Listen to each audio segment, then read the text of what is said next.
Hello বন্ধুরা, এই দেখো গরম গরম ভাত। আজকে দুপুরবেলা আমাদের কি রান্না হয়েছে তোমাদের সঙ্গে শেয়ার করছি।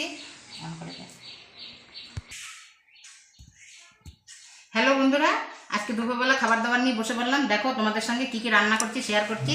এই দেখো প্রথমে আছে উচ্ছে সিদ্ধ, ডবল ডিমের মামলেট, লেবু লঙ্কা, এই যে উচ্ছে দিয়ে মাছের মাথা দিয়ে ঝোল, এই যে কুমড়ো দিয়ে ডাল, মুসুরি ডাল, মোরলা মাছের ঝাল, মোরলা মাছের টক, মাছের তেল, এই যে সকালে ঘুগনি ছিল। আর এই দেখো খাসির মাংস, এক পিস মাংস আছে, কিন্তু এই ঝোল ফেলা যাবে না, এটা খাসির মাংসের ঝোল, বহুত দাম। মুরগির ঝোল ফেলা যাবে, তো খাসির ঝোল ফেলা যাবে না। তা দেখো আমি আজকে এই মোরলা মাছের ঝালটা দিয়েই খাবো, দেখে মনে হচ্ছে খুব সুন্দর হয়েছে। কি করছিস রে দিদি? প্রত্যেক দিন এত এত রান্না করে তুই কখন কি করিস রে? এত গুছিয়ে রান্না কখন করিস এগুলো, এই রান্নাগুলো? করে নি, কি করবো, খাই তো কি করবো। ভাগ্যিস জামাইবাবুকে তুই ভালো পেয়েছিলিস, কিছু বলে না।